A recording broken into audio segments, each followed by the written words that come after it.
Meanwhile, the Senate will receive its first classified briefing on artificial intelligence and national security risks this afternoon.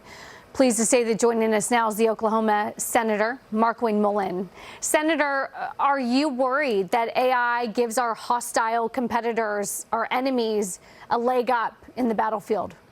Yeah, absolutely. We have to pay attention to this. AI is obviously growing technology that I don't think really any senators know a lot about. Today, we're going to have a briefing from our Director of Intelligence, Hines, and some other individuals from the administration.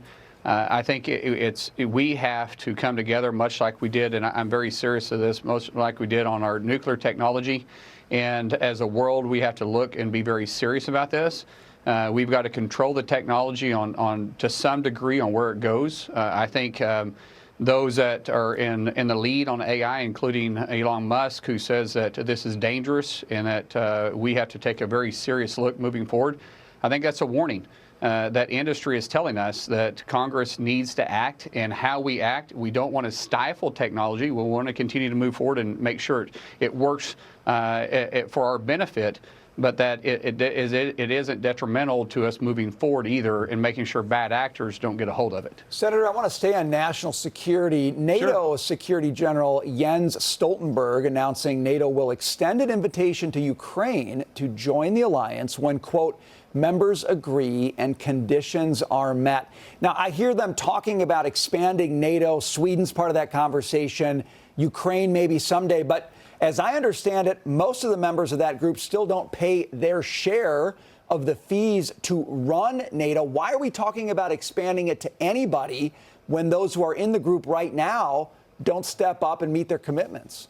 You know, you're absolutely right. Only 11 out of 31 actually are on track to meet the 2% GDP that they agreed to in 2006. And what I mean by that, in 2006, the 31 members all agreed that they would spend 2% of their GDP, gross domestic product. And at the end of the day, right now you have France, you have UK, you have Germany, and the United States that fund 50% of NATO.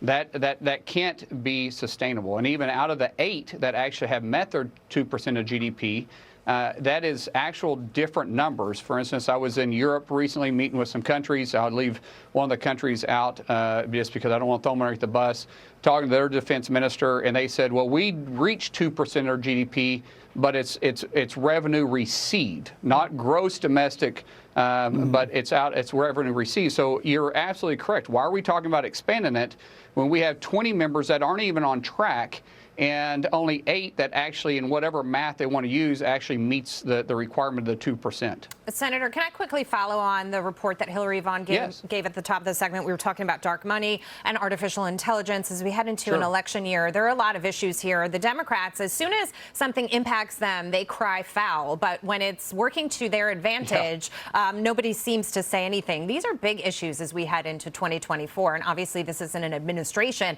that's doing anything about it. Well, when you have dark money, meaning that no one's accountable, no one really knows what's coming from, this opens the door for bad actors to influence our elections. We know that China wants to influence it. We know that North Korea has been involved in it. We know that Russia has been involved in trying to influence voters and the mindset, especially on social media. There has to be some type of accountability. And dark money has been used by the Democrats for a long time. I'm not saying it's not being used by the Republicans. It obviously is. But this dark money is influencing elections. It's influencing people's opinion. It gives off false information that no one is accountable for. And the Democrats are absolutely some of the worst out there. They can just throw out and call you whatever you want, accuse you of whatever you want, and no one's held accountable because it's in this cesspool of dark money. Senator Mullin, really appreciate your time and perspective today. Thank you. Thank you. Thanks for having me on.